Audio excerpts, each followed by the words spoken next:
Waheguru Ji Ka Khalsa, Waheguru Ji Ki Fateh. Thank you everyone for coming. I'm going to be talking about a few different topics throughout this presentation. However, if at any point anyone has any questions, feel free to raise your hand. I'm going to be going off on different tangents as well, so even if you feel like the question is not totally applicable, please do answer it, or do ask it, and I'll do my best to answer. So the title of the presentation was Khalistan and the Ongoing Sikh Genocide. I talk about this later on as well, but the term 1984 Sikh Genocide, which we use very regularly, is inaccurate for a couple reasons. And number one being it implies that there was a genocide in 1984 and it ended in 1984. And throughout this presentation, I'm going to talk about how that genocide has not ended. We are a people in the midst of a genocide. So if there's one thing that we take away from this presentation, it's that. So what is genocide? An intentional and systematic extermination or extermination attempt of a national, ethnic, racial, or religious group. So Sikhs, we fall in that category. Involves acts such as mass killings, which we've experienced, causing serious bodily or mental harm, which we've experienced, or deliberately inflicting conditions leading to the group's physical destruction, which we're seeing today. So this is the clinical definition of what a genocide is. And these visuals are a bit graphic, but it is to communicate the point. What is Indian law? And what things are considered Indian law? So extrajudicial murders and killing of our young men is Indian law. It is considered justified, it is considered legal. So this is an example of what is allowed within what has been and continues to be allowed in Indian law. Internet shutdowns, arresting protesters, national security charges for Sikhs, and Singhs that were arrested and given life imprisonment just for having books on shaheeds. So this, again, is all Indian law. And we know that NSA wasn't enacted on Waris Punjab just a year ago, or not even a year ago. And they continue to remain in an Indian jail. So these are things that are still happening. This is not 1984 or 78 or 92 or 95. This is 2024, and we are still experiencing these things. And this was a slide I added just to communicate a point. Gadars. It's a very common term. It means traitor. So police that arrest other Sikhs who are wearing turbans. So Punjab police, they wear pagga and they arrest other Sikhs and are often responsible for the murders of other Sikhs. And what that does optically, it leads us to say that it's just Sikhs that are killing other Sikhs. It's you people that are responsible for your own destruction. And it puts us in this cycle of self-blaming that maybe we're the problem, maybe we're compromised, maybe we're all just traitors. And when poverty is in these conditions, so I was speaking with a Punjab police officer who I was actually in Punjab in the 80s and 90s. He said, our orders would come from the top down and they would make us put cases on other people. And they said, je tusi case nahi pauna is bande te, apna boriya bistara chakko itthon nikalo. That you're basically fired, you don't have a job. And that's why poverty is the key. When people are poor, they value their job more than anything else. And if you tell them that you are going to lose your job if you don't do X, Y, and Z, they will end up doing it. So what we have to understand is these orders are coming not from their minds, these orders are coming from the top down. So when we get in this incessant loop of blaming ourselves for our own genocide, it leads us not only to nowhere, but it's also inaccurate. The orders are coming from the Indian state, the Indian deep state. They're saying this is what needs to be done. This is precisely why they tried to hire multiple Sikhs during Operation Blue Star, to say bhi Sikh nahi Sikh nu maraya. And this is why they have Sikh officers arresting and killing other Sikhs, is to say that you people are killing your own, and you people continue blaming yourselves. And we never fully see the true picture that the orders are coming from the top down. That the state is ordering the police to do this at the threat of their financial security. So who truly should we be focusing on? And this is another common question. There are many states in India where they say "Itthe Hindi nahi bolani," and the Indian state doesn't interfere with their matters. There's many states in the south of India, they say Hindi is not going to even be on our boards. We're just going to have our native language. And the Indian state has no problem with it. But when Punjab says, "Asi Punjabi ch likhna, asi Hindi ch nahi likhna," they have a problem with that. So why? That's the next big question. If you don't have a problem with any other state of India, why are you focused singularly on Punjab? And before I get into that, I want everyone to understand one small geographical fact. Punjab, current day Punjab, only covers 1.5% of the total land mass of India. So 1.5%. This is that small percentage. And this is what India is producing for, this is what Punjab is producing for India. Half of the 13 million tons of wheat produced to feed India during the lockdown was from Punjab. And keep paying attention to how small Punjab is. So imagine 1.5% of the land mass making 50% or producing 50% of the wheat that your country required during lockdown. Punjab is 16th in population size. So there's 26, 27 million in Punjab. But they're the second highest contributor to the Indian Army. Remember, a tiny part of the landmass, 16th in population, and they're second highest in the Indian Army.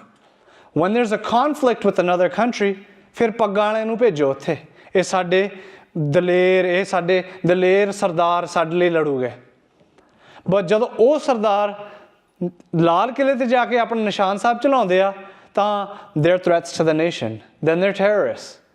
So these are just the basic numbers. And this continues on. Because when we say Punjab is Guruan Piran di Dharti, we have to talk about what Punjab truly is and how it is made and what it's based on.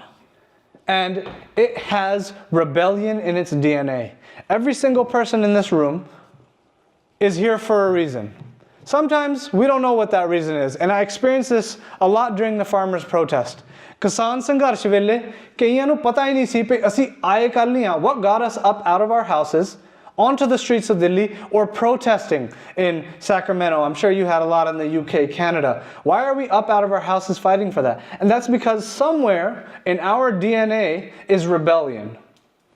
And the Indian state understands that we don't know why or we don't know when and we don't even know how to exterminate it. But at some point in time, something happens, something is activated in these people and they come stand in our way. We want control, we want to oppress, we want to control every single resource, but these six keep standing in our way. So going back to that question of why Punjab, it's because we have the blood of Akali Fulla Singh, or Nidan Singh Panjhatha, or Sanjanal Singh, or Jagtar Singh Ji Huwara, who's in jail right now. We have that blood that was spilled on the Dharti of Punjab, and it keeps giving, and it keeps giving to us. And so that is where our lineage and our DNA comes from. And the Indian state, even sometimes better than us, understands this. And why I say better than us, this is another point that we've been talking about today that I think we should expand on. The Indian state views us as one. ਉਹਨਾਂ ਨੂੰ ਪਤਾ ਸਿੱਖਾਂ ਨੂੰ ਅਸੀਂ ਖਤਮ ਕਰਨਾ। ਸਿੱਖ ਕੀ ਕਰਦੇ ਆ ਕਿ ਜੇ ਕੋਈ ਬੋਲਦਾ ਜਾਂ ਕੋਈ ਰੈਫਰੈਂਡਮ ਕਰ ਰਿਹਾ ਜਾਂ ਹੋਰ ਕੁਝ ਕਰ ਰਿਹਾ ਅਸੀਂ ਉਹਨੂੰ ਭੰਡਣ 'ਚ ਪਹਿਲੇ ਨੰਬਰ ਤੇ ਹੁੰਦੇ ਆ। We are the first person to critique them and make videos and say, these people are wrong, they're not advocating in the way I am. But the Indian government, when they view you, they want to eliminate you as a group. ਜਦੋਂ ਦਿੱਲੀ 'ਚ ਸਾਡਾ ਕਤਲੇਆਮ ਹੋ ਰਿਹਾ ਸੀ 84 'ਚ, they didn't care which ਜਥੇਬੰਦੀ you were from. They didn't care how you advocated. They said, if that is a Sikh, kill them. It's very simple. So the Indian government sees us as one. But what we are busy is ਗੁਰਦੁਆਰੇ ਨੇ ਇਸ ਗੁਰਦੁਆਰੇ ਨਾਲ ਲੜਨਾ, ਜਾਂ ਇਹਨੂੰ ਨਹੀਂ ਬਾਣ ਦੇਣਾ, ਜਾਂ ਉਹ ਰੈਫਰੈਂਡਮ ਕਰ ਰਿਹਾ ਉਹ ਖਰਾਬ ਆ, ਜਾਂ ਅੰਮ੍ਰਿਤਪਾਲ ਸਿੰਘ ਖਰਾਬ ਆ, ਜਾਂ ਜਿਹੜੇ ਵੀ ਆਪਣੇ ਇੰਟੈਲੈਕਚੁਅਲ ਕਈ ਹੈਗੇ ਆ ਉਹ ਨਹੀਂ ਸਹੀ ਰਾਹ ਤੇ ਚੱਲ ਰਿਹਾ. We have not rid our thinking and our perspective of the idea that someone can do something differently than us, but their end target is the same. Therefore, we shouldn't bring them down, we should support them. When we talk about ekta, that is what ekta is.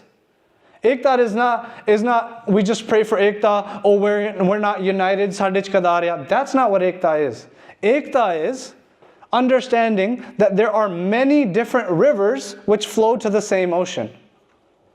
And until we get that clarity in our mind, we will be busy bringing ourselves down, and the Indian state will be busy trying to figure out how to create more divisions so that they don't even have to do anything. We bring ourselves down.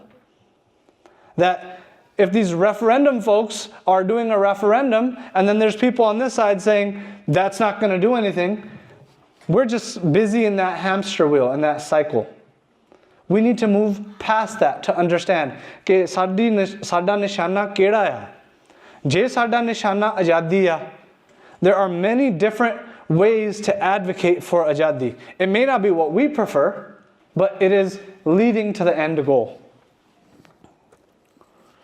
So, how do you suppress Guruan Piran di Dharti? How do you suppress this Baghi lineage? These people, the Indian government says, we want to eliminate these people, and Sikhs say, no, you can't do that. Indian government says, we want control over these resources, and Sikhs say, no, we believe in equality.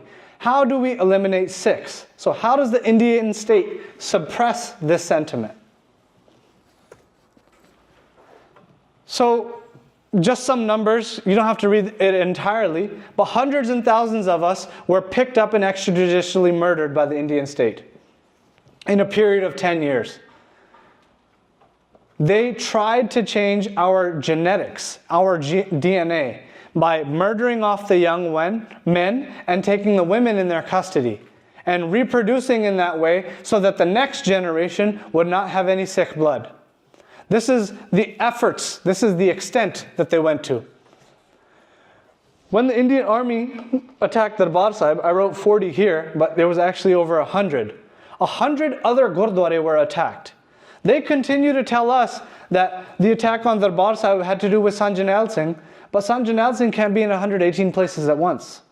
So how are you attacking all these different places? The logic falls apart in many different areas. 100 billion liters, and I have a slide just to visually show you what that is.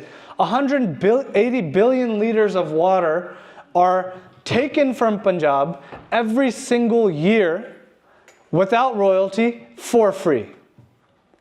Every other state in India, if you have coal, you get to sell it.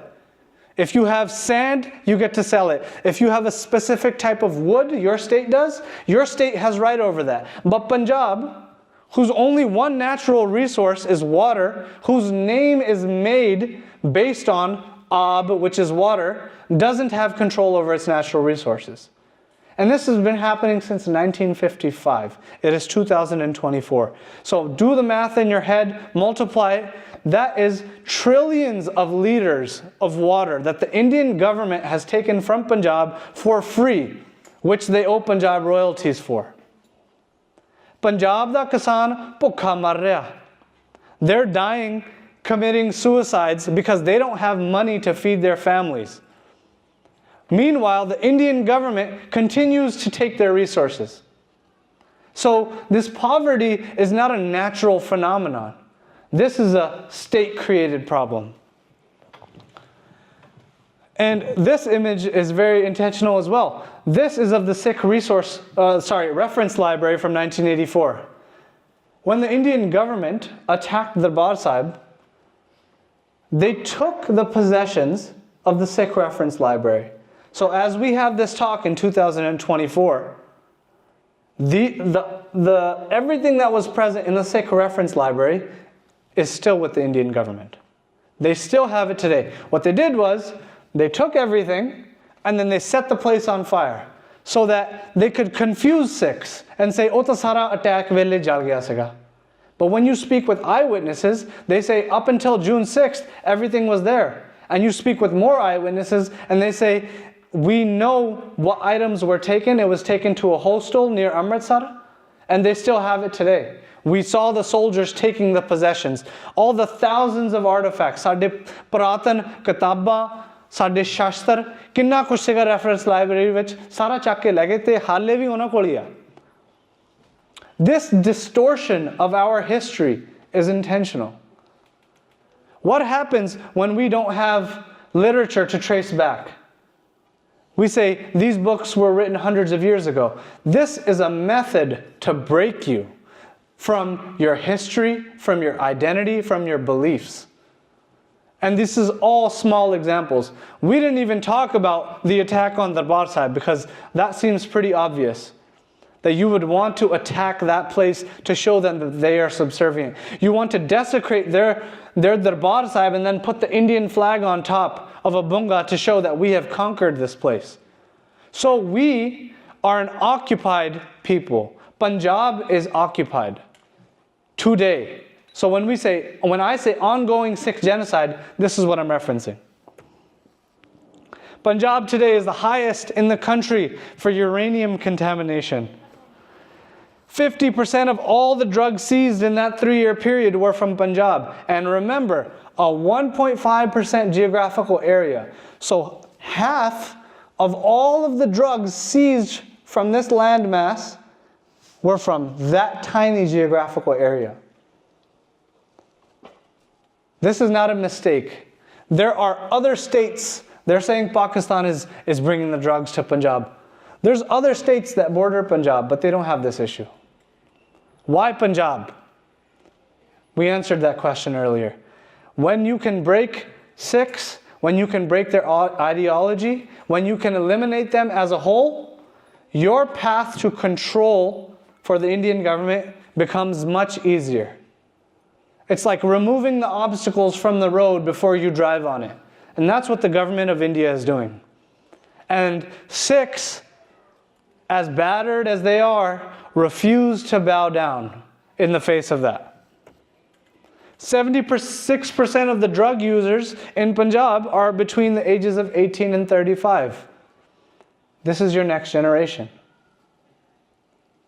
When we talk about during the 80s and 90s, ਜਦੋਂ ਸਾਡੇ ਨੌਜਵਾਨਾਂ ਚੱਕ ਕੇ ਮਾਰਿਆ ਦਰਿਆਵਾਂ ਛਿੱਟਿਆ, they got cremated illegally, we don't even know where they are, right?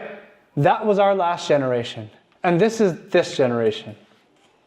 So they don't need to put a gun to your head anymore. They need to flood your area with drugs. They need to infest every place you live in with poverty, and you turn to this naturally. And 76% of those folks are that next generation. The generation that's going to fight, the generation that's going to continue to stand in their way is being eliminated this way. This is why when Amritpal Singh or someone with that narrative goes into Punjab and says, Nashe Shaddo Amrit Shako, this is why it's an enormous problem. Because your entire plan is to cripple Punjab. And here you have someone coming from leaving Punjab and then coming back to say, I came back to spill my blood for this land, and he continues to be in Dibrugarh jail. So these are the signs of an ongoing genocide. When we talked about Punjab's water, not only is Punjab's water being looted, but Punjab's state government budget is being used to line the canal that's going to take more water out of Punjab.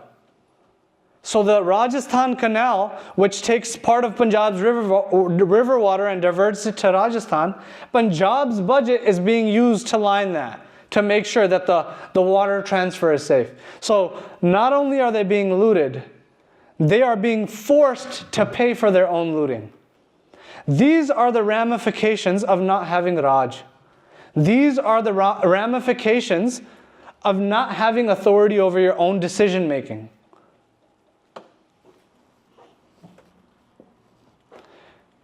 So I told you I'd mentioned this earlier. In that 4-year span, 109 cubic kilometers of water were taken from Punjab. That's enough. There's the Dead Sea between those 3 countries. That's enough water to fill that entire Dead Sea. This is why when we started the page Free Punjab, during the farmers' protest, is when they told us only talk about the 3 farmer bills. किसानी बिल्लां दी गल करो, होर कोई ना गल करो, तुसीं ढा ला रहे हैं संघर्ष नूं. But in reality, is water not a farmer's issue as well? Every issue of Punjab is connected to Azadi. When Punjab is Azad, they will not loot our waters. We will get to set the price for our own crop. We will get to stop the drug influx. We will ensure that our places of worship, or any places of worship, are safeguarded. Those are obvious. So I'm going to continue to discuss that. But every issue of Punjab. So when they tell you only talk about the 3 bills, or when they tell you only talk about Sikh prisoners, we can't only talk about those things because they're connected to a lot more. I gave the analogy of the tip of the iceberg. We say the tip of the iceberg, and that's because when the Titanic hit what it thought to be a small iceberg, it ended up making a hole in the ship and it sunk. Because they didn't recognize what was under the iceberg. So what we see right now is, a few people dying of drugs, or the farmers' protest, or the Sikh prisoners' protest. But what's beneath that is an entire history of Indian state oppression of Punjab and of Sikhs. And without Azadi, these circumstances will only get worse. When Santji in 78 to 84 talked about Punjab's water, you could still dig 20, 30 feet under the ground and find water. We are now at 300 to 400 feet that the farmers are being forced to dig underground to access groundwater.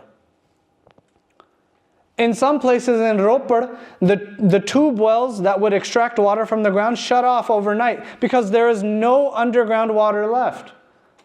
And the government is saying, Bijli kisanan lai free. Jinna tusi pani kadna thalleyo, thod lai free. What they're doing is giving us a short-term gain, giving the farmers a short-term gain, and taking away what is Punjab's groundwater supply, so that when Punjab turns into a desert, the farming is gone, Punjab will cripple itself. This is the long-term game plan. So as I mentioned in the beginning, and again, if anyone has any questions throughout, please feel free to ask. 1984 Sikh genocide implies something totally different from what is happening. Our genocide is still happening. We say never forget 1984 because 1984 is an enormous year for us, when the Indian government decided that it was going to attack our place of worship. That was the line in the sand. That was our delineation that we are no longer associated with the nation of India. Sikhs are in a struggle for their freedom. And these were the decisions of the 1986 Sarbat Khalsa, that until we have Khalistan, until we have freedom, our Sangharsh will continue. And that's what we're continuing today. So to oppress people, you need a few different things. Propaganda, convince them that their own shaheeds are terrorists, convince them that terrorists were occupying their places of worship.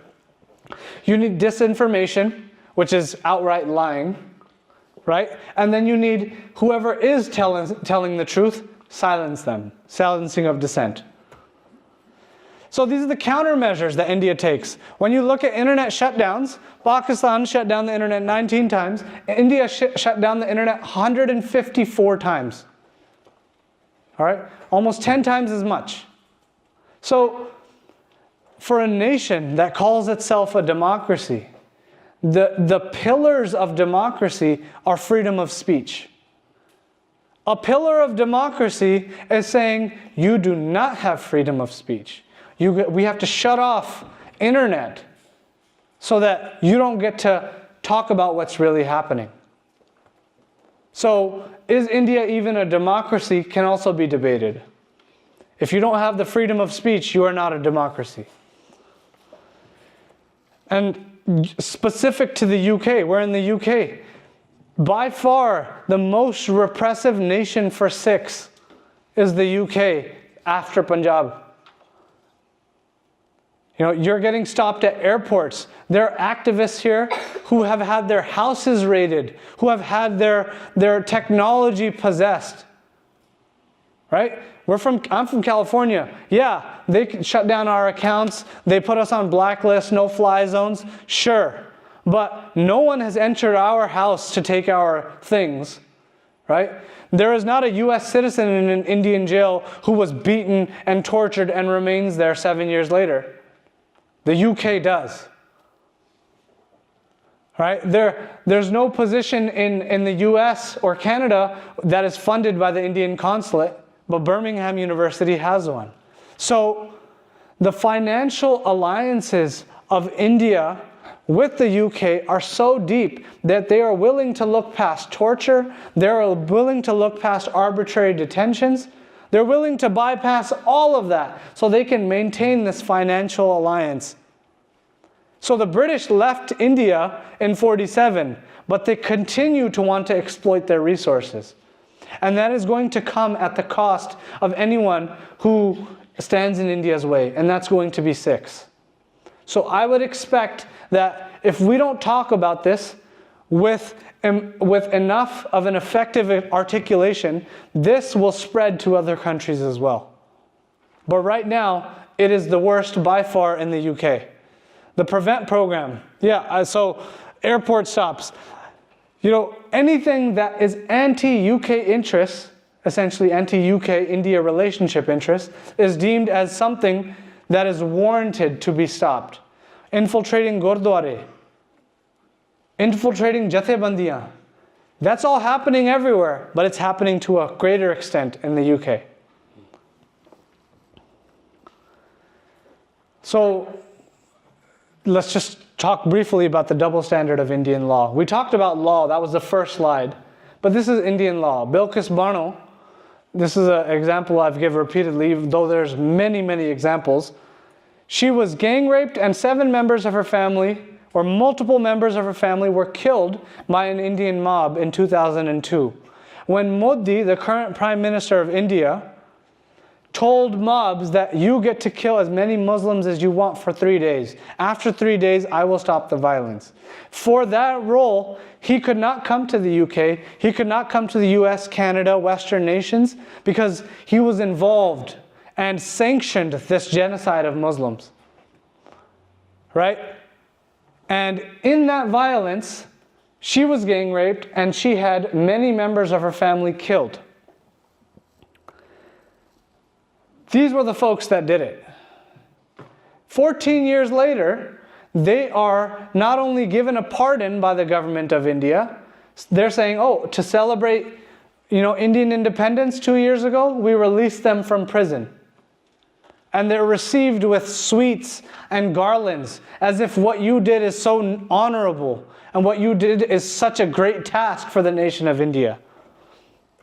Compare that to our Bandi Singhs, who have been languishing there for 30 plus years, who often should not be there to begin with. So this is the double standard of Indian law, and this is one small example that if you are pro-Indian interests, you're let out prematurely. If you speak for your people, for your rights, and against Indian interests, then you spend the rest of your life there. And by the way, none of these things say, "Hai asi jail ch yahan sanu kaddo." They have pride in what their Sikh lineage is. They have pride and the honor that they maintain, that we did a seva for the Panth, and if jail or death is the outcome, we are okay with that. So while we advocate for their release on the outside, understand what their mentality is, what the chardi kala is. And that is a chardi kala that we need to embody as well. It's not, hai asi mar gaye, hai asi nashiyan mar gaye, hai sade pani lot ke le gaye. No, the Khalsa is in chardi kala. We figure out, pe sach da raah keda aya, and how are we going to walk on it? Chal jehdi nirali a. How are we going to walk that path? And if death awaits us on that path, we welcome it. We embrace it. So this is the principles of Sikhi.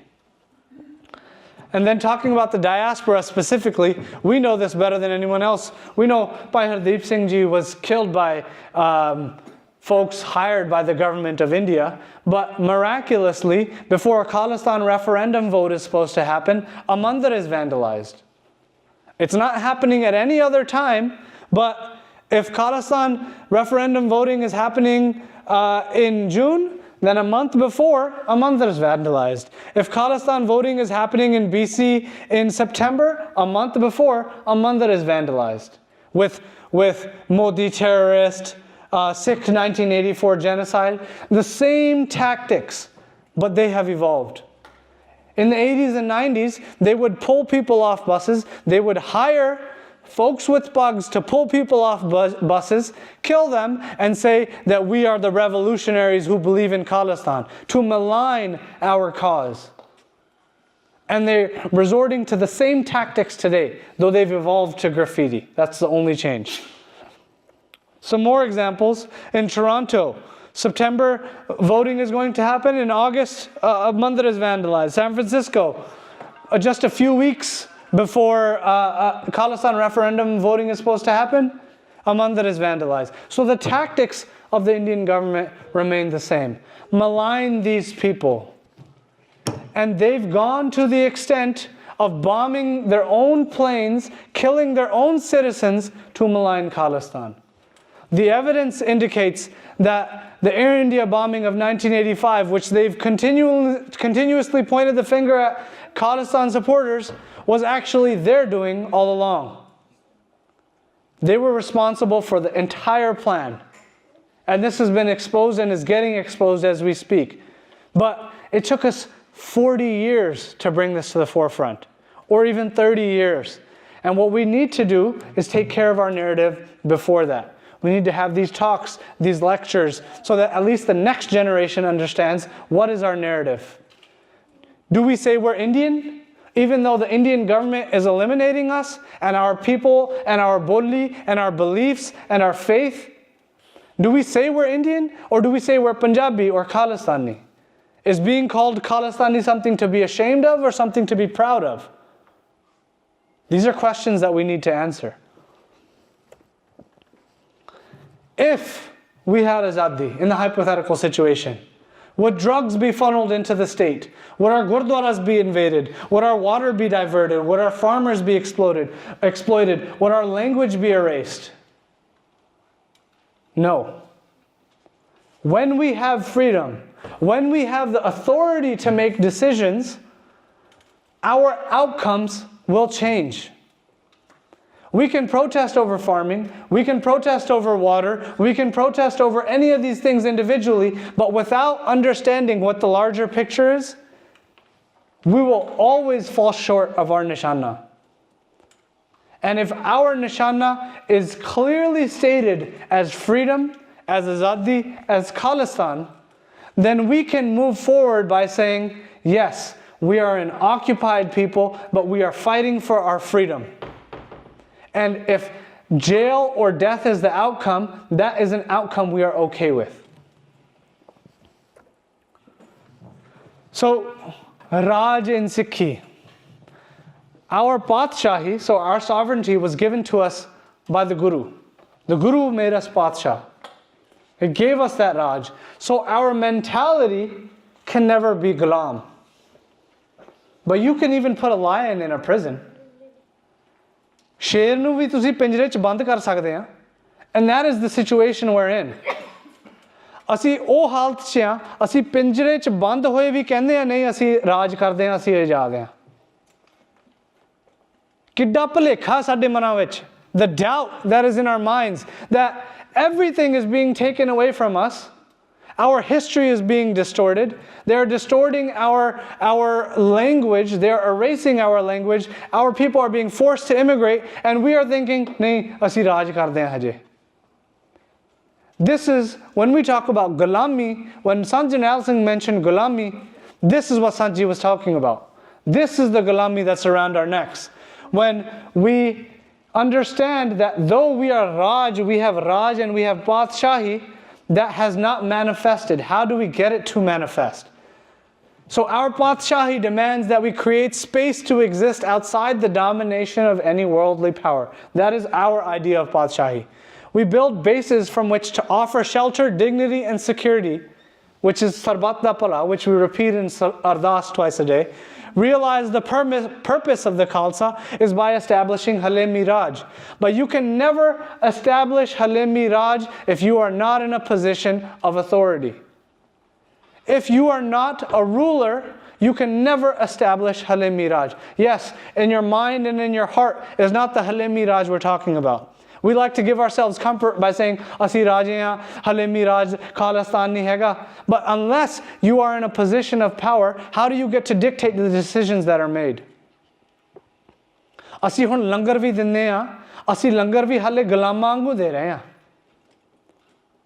Asi gulam qaum ha, asi jadon langar bartaunde ha, langar ta udo bartaida ਜਦੋਂ ਤੁਸੀਂ ਰਾਜੇ ਹੁੰਦੇ ਆ ਭਈ ਲੰਗਰ ਤੁਸੀਂ ਆ ਕੇ ਗੁਰੂ ਦਾ ਲੰਗਰ ਛਕੋ ਹੁਣ ਅਸੀਂ ਲੰਗਰ ਦਿੰਦੇ ਆ that Sikh principles are sarbat da pala so we're feeding you but yeah we're still getting beat we're still being eliminated but we're going to continue to serve langar no that's not what langar is if we have deg then we have teg if we have sant then we have sipahi all of these concepts coincide you can't say I'm going to pick deg and not worry about weaponry why when we go to gurdwara around the world, why at Patna Sahib, Anandpur Sahib, do we worship weapons?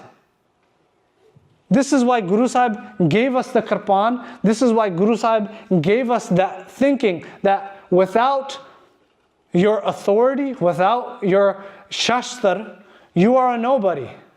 ਸਾਡੇ ਇੱਕ ਹੱਥ 'ਚ ਮਾਲਾ ਫੜਾਈ ਇੱਕ ਹੱਥ 'ਚ ਖੰਡਾ ਫੜਾਇਆ ਵੀ ਤੁਹਾਡੇ ਹੱਥ 'ਚ ਕੋਈ ਮਾਲਾ ਖੋ ਕੇ ਨਾ ਲੈ ਸਕੇ ਅਸੀਂ ਕੀ ਕਰਤਾ that since a mala is more accepted in the world, since we can easily say, oh, we're just spiritual people, that we've abandoned the khanda. And what it's time for, and how we are going to get out of this circumstance, is with the khanda and the mala, not one or the other. Mala ਛੱਡ ਕੇ ਤੁਸੀਂ ਖੰਡਾ ਚੱਕੋ ਤੁਹਾਡਾ ਉਹਦਾ ਉਹ ਰਾਜ ਨਹੀਂ ਹੋਣਾ ਜਿਹੜਾ ਤੁਸੀਂ ਕਹਿੰਦੇ ਆ ਹਲੇਮੀ ਰਾਜ ਤੁਸੀਂ ਖੰਡਾ ਛੱਡ ਕੇ ਮਾਲਾ ਫੜ ਲਈ ਉਹ ਅਸੀਂ ਹਾਲਤ 'ਚ ਉਹ ਆ ਹੁਣ ਪਾਠ ਜਿੰਨਾ ਤੁਸੀਂ ਮਰਜ਼ੀ ਕਰੀ ਜਾਓ ਤੁਹਾਨੂੰ ਕੁਛ ਨਹੀਂ ਕਹਿੰਦਾ ਪਰ ਜਦੋਂ ਤੁਸੀਂ ਆਪਣੀ ਰਾਜ ਦੀ ਗੱਲ ਕਰਦੇ ਤੁਹਾਡੇ ਡੰਡੇ ਪੈਂਦੇ ਆ This is the state we are in as a panth and this is the state we need to get out of. If we talk about spirituality, we have to talk about weaponry and defense as well. The both concepts coincide in Sikhi. It's not a pick and choose. So what do we do now? We laid out a bunch of problems, talked about sovereignty, talked about Punjab's issues, talked about even some of the solutions. But what do we do now? And we had a podcast earlier where I mentioned the same thing. The first and most prime point of this path of Sangharsh is Naam Abhyas, is Gurbani, is Bandagi.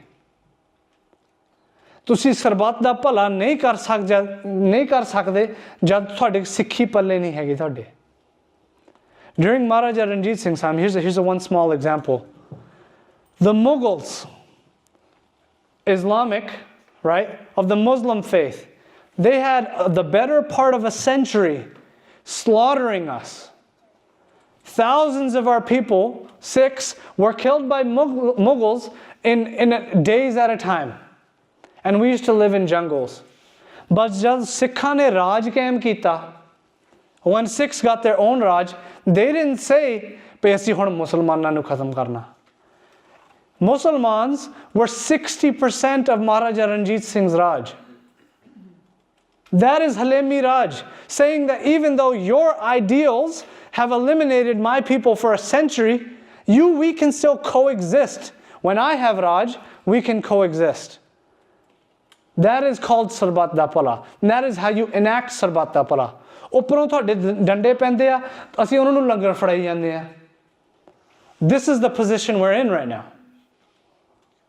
So when we talk about connecting to Gurbani, that was a tangent to talk about why this is the most important. When we have the ideas of Daya, of Dharm, of Santokh, of Nirpo, Nirvair, all these concepts come from Gurbani.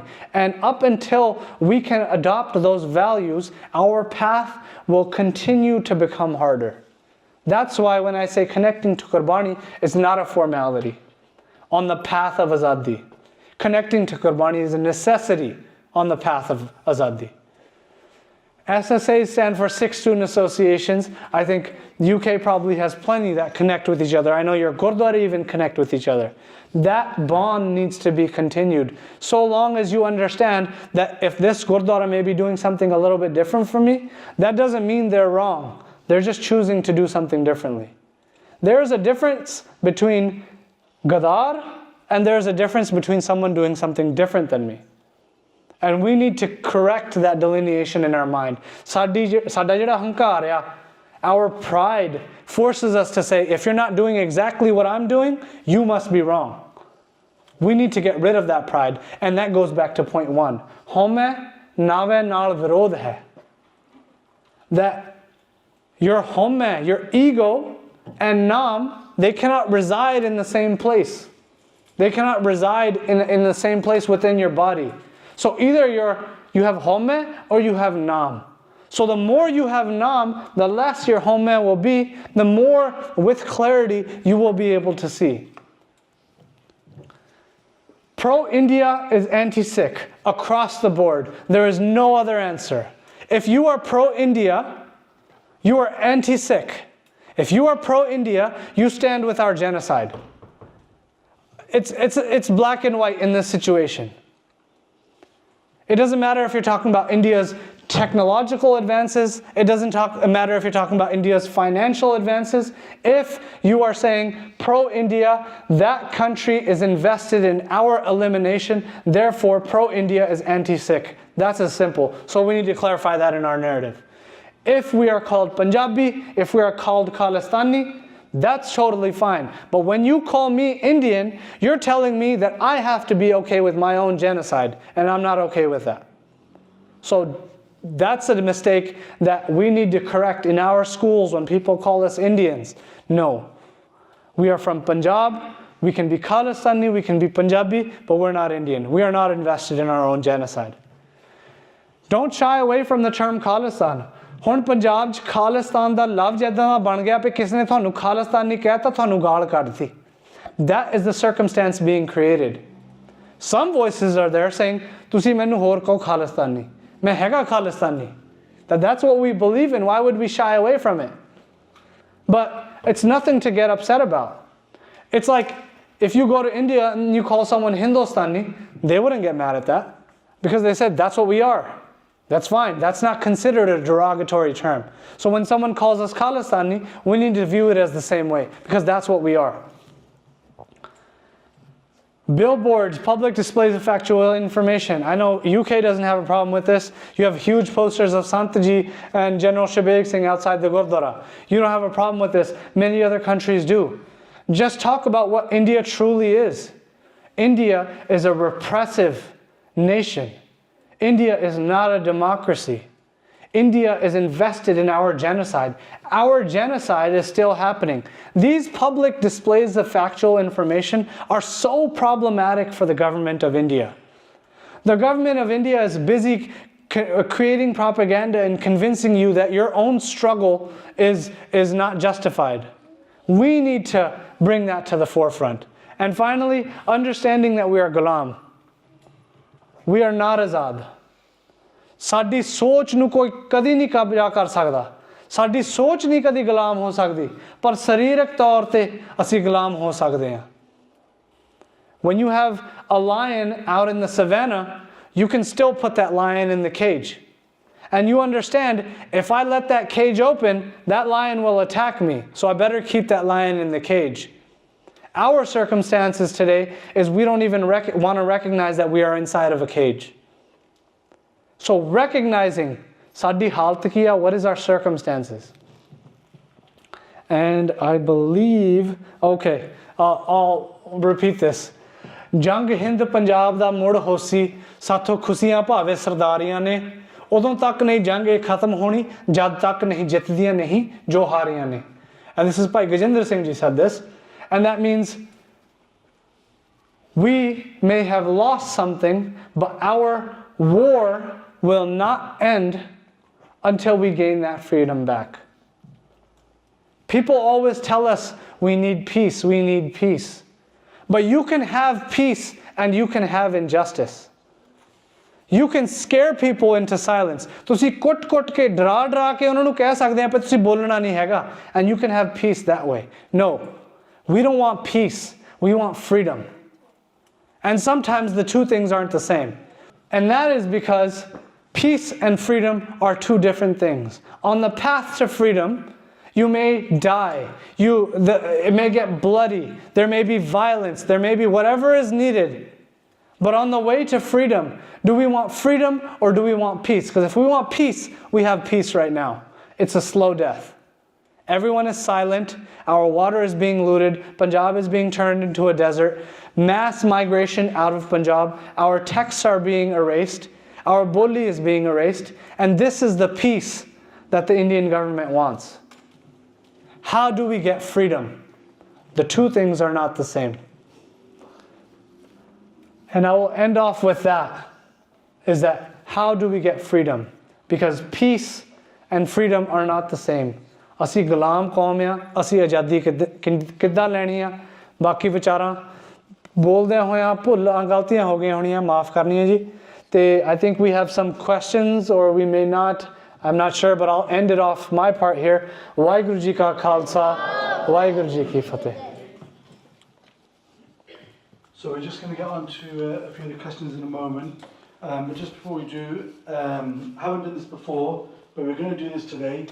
I'm going to do Jakara, and if you felt inspired, okay, I want you to stand up. That's what we're going to do today.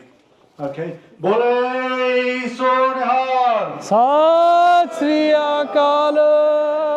Okay, small actions like that, even just standing up, take a seat now, that's fine. Even little actions like that. Actually, so I'm going to answer some of the questions. I'll keep it brief because I know we're over on time. So when somebody said, currently we're in a downward spiral. Will we ever get to the position of Azadi? And what can we do individually from the UK?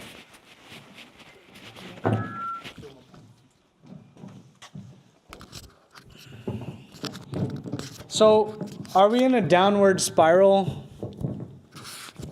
Sure. Will we ever get to a position of Azadi? Yes. And the reason I say that is, during the Vadda Kallukara and Chota Kallukara, which was in 38 and 67, of 1738, 1767, large percentages of our population were killed in a single day. Thousands. So let's say we had 100,000 people. 50,000 of us were killed on a single day by the Mughals. Right? From there, we had, that was Vadda Kallukara. Then we had Chota Kallukara, which again was the same thing in the 60s, 1760s. So from there, just 30 years later, we established our sovereign rule. 6, under Maharaja Ranjit Singh, and with the assistance and guidance of Akali Fulla Singh and the Akali Faujan of the time, established Raj. Today, we are in every corner of the earth. We are in hundreds of different countries. There's Gurdwara in hundreds of different countries, right? Yes, Punjab is in a different situation than it was 30 years ago, but the Sikh Panth is also in a different situation than we were 30 years ago. So, and also, our focus is not on an outcome. That's another thing I think is important to mention. Our attachment is never to an outcome. ਜਿਹੜੇ ਤੁਸੀਂ ਬਾਹਰ ਜਾਓਗੇ ਸ਼ਹੀਦ ਸਿੰਘਾਂ ਸਿੰਘਣਿਆਂ ਦੀ ਫੋਟੋਆਂ ਦੇਖਣੀਆਂ, they fought this path and they died on this path, not so that they would experience freedom. They fought this and they laid their lives down so that the next generations of Sikhs could experience freedom. So our responsibility is not to ਅਸੀਂ ਕਦੀ ਦੇਖ ਪਾਵਾਂਗੇ ਕਿ ਨਹੀਂ ਅਸੀਂ ਕੱਲ ਹੀ ਲੜ ਰਹੇ ਹਾਂ ਕੀ ਲੋੜ ਆ. If Sikhi is not important to you, you wouldn't be sitting here, you wouldn't be coming to Gurdwara. Somewhere, to some extent, Sikhi is important to you. And if that is important to you, then this struggle is necessary. So we are in a downward spiral, but we have been in many, many worse positions where we were in one geographical area, eliminating us was faster. Today something happens, we're able to pass it on right away. The circumstances today are different, but the path to Azadi is still there, and it is always there. Regardless of what America and the UK or Canada does, regardless of what any of these worldly powers at this point in time do, that's irrelevant to our struggle. Our struggle is Kanneotikhi Walo Nikki. That is our path. Our struggle is moving forward on the path of Azadi. And it is, oftentimes, it's baby steps. ਤੁਸੀਂ ਸੋਚੋ that ਜੰਗਲ ਨੂੰ ਅੱਗ ਲੱਗੀ ਹੋਆ ਤੇ ਚਿੜੀ ਕਹਿੰਦੀ ਮੈਂ ਆਪਣੀ ਚੁੰਝ ਵਿੱਚ ਪਾਣੀ ਭਰ ਭਰ ਕੇ ਜੰਗਲ ਨੂੰ ਪਾਣੀ ਪਾਉਣਾ. And the people looking at the bird are like, you're never going to be able to put the fire out. Your beak is this tiny and the fire is this big. But the bird says, I am fulfilling my responsibility. At the end of the day, it can say, I was on the path of trying to fix the problem. I wasn't part of the problem or watching it from a side. So, do we want to be a part of the solution, or do we want to stand by, or do we want to be a part of the problem? That's a delineation we have to make. What can we do as everyday Sikhs to make an impact in the movement? Well, it goes back to that slide. So this is a good start. And another one, what Singh mentioned, is bringing your children, and children, if you're here, paying attention and going away with something. These are important causes. Oftentimes, we think that getting a good job and this is the tan. But the tan is not that. Tan is, are you able to pass on Sikhi? Are you able to give Naam? Are you able to pass on this path of righteousness that our gurus and our shaheeds gave their lives for? That is the lineage that we want to honor. No one is going to have pictures of us if we have nothing to do that we remembered. All we did was earn money our whole lives, and all we did was pass on to the next generation this. Sure, things are necessary in life. Paisa is not a bad thing, but where is your allegiance? I didn't put it on this slide, but finding your role. There's many people in this room who may be lawyers, who may be doctors, who may be artists, who may be poets, who may be anything. How are you contributing to the Sangharsh? Because if you're not contributing in any way, financially, through your effort, through your service, if you're not contributing and you are a bystander, then you are part of the problem. Silence in injustice is the same as the person committing the injustice. Seeing something wrong happening and standing to the side is the same as doing it yourself.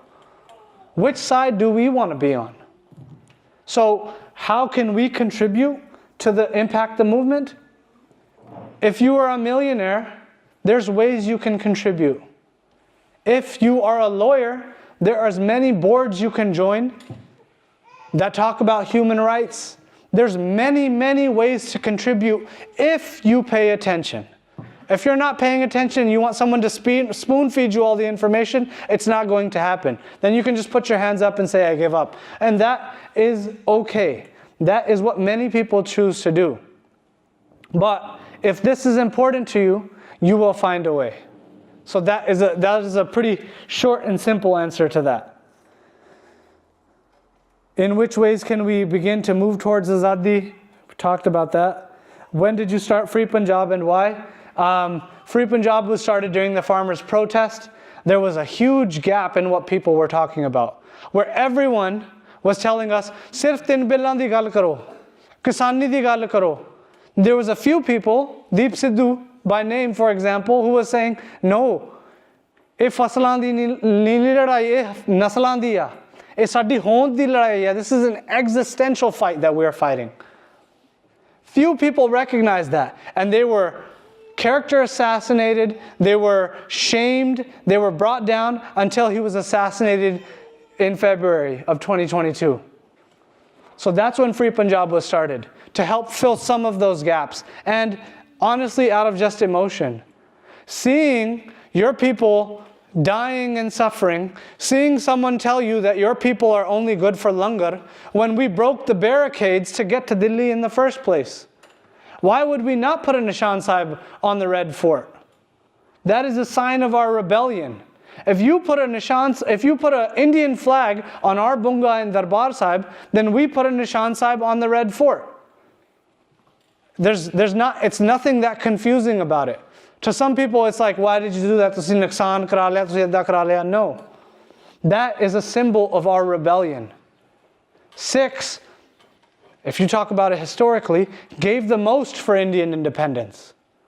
Sikhs sat in the jails. Sikhs gave up the hangings. Sikhs died in Jallianwala Bagh. The Ghadari movement was started by Sikhs. Sikhs gave the most for Indian independence. That Red Fort is more ours than it is theirs. That is a clarity that we need to speak with. When someone says, "Tusi nuksan kara liya," they say, "Nahi, nuksan tusi kara rahe hain," because you don't have an understanding of what truly is the circumstance. And I'll answer one more. You mentioned the concept of nirvair. How do you personally share that with your view of India, or our view of India? I think I may be reading this wrong. But nirvair is not a term specific to our association with India. I don't know if I'm answering this question, but this will be the final one. Nirvair is a concept that we get in Mool Mantar. Nirpao, nirvair, right? All of these concepts, I talked earlier, santokh, right, is just being content. Daya, having empathy. All of these things are things in Bani. So with the Indian state in specific, nirvair means the pictures we see outside. Nirvair means there is a tank that is about to cross on the Parakrama and an entire family jumping on top of that tank with bombs strapped to themselves and blowing it up. That is nirvair. Waheguru and Satnam Kaur were younger than most of the kids sitting in the front row today, and they gave shahidi. That is nirvair, right? So how do we apply that? Nirvair is a Sanjanal Singh, like I gave the example before. Nirvair is any Singh inside Darbar Sahib or that fought in our armed struggle. That is nirvair, because they had the clarity to say, "Pe tusi mera rasta na roko, my path only ends in one way." This is what Singhs today are saying as well, the Singhs that are in the jails, that "Asi chukki khat lana." What are we going to get from this path? No one's going to give us money, no one's going to give us positions, no one's going to give us fame. We are on this path to either sit in jails or to die. That is the outcome of our decisions. But that is a decision that we will make over and over again if it means that it's for my people and if it means that it's for Punjab. And that is outcomes that we need to come to terms with as well. Which side of the line do we want to be on? When Baba Deep Singh drew the line and said, "If you don't want to come defend Darbar Sahib with me, you can stay on this side of the line," the entire Fauj crossed the line and said, "We are ready to die for this cause." Today, those Sikhs still exist. Those Singh and Singhniya still exist. And they're sitting amongst us. We don't know what it's going to take to activate that part of their DNA, but it's there. The Indian state understands it's within you. That's why today in 2024, they have a budget to infiltrate your Gurdwara. That's why today in 2024, they're lobbying with the UK government or the American or the Canadian to suppress Sikhs, because they know that ਉਹ ਜਿਹੜਾ B ਆ ਤੁਹਾਡੇ ਅੰਦਰ ਕਿਤੇ ਨਾ ਕਿਤੇ ਪਿਆ ਆ ਉਹ ਕਿੱਦਾਂ ਉਹ ਫਲ ਦਊਗਾ we don't know yet. How it's going to sprout, how it's going to grow, we don't know yet. But the Indian state understands it's coming, and we also need to be understanding of that is within us. We need to continue to activate that, and we cultivate it through Naam, through Gurbani, through Sangat, through these types of lectures. So I hope everyone can continue to do that. Again, if I said anything that may have offended anyone, that was not my intention. My intention was to pass on some factual information and to present a narrative. I hope everyone goes home with something. Waheguru Ji Ka Khalsa, Waheguru Ji Ki Fateh.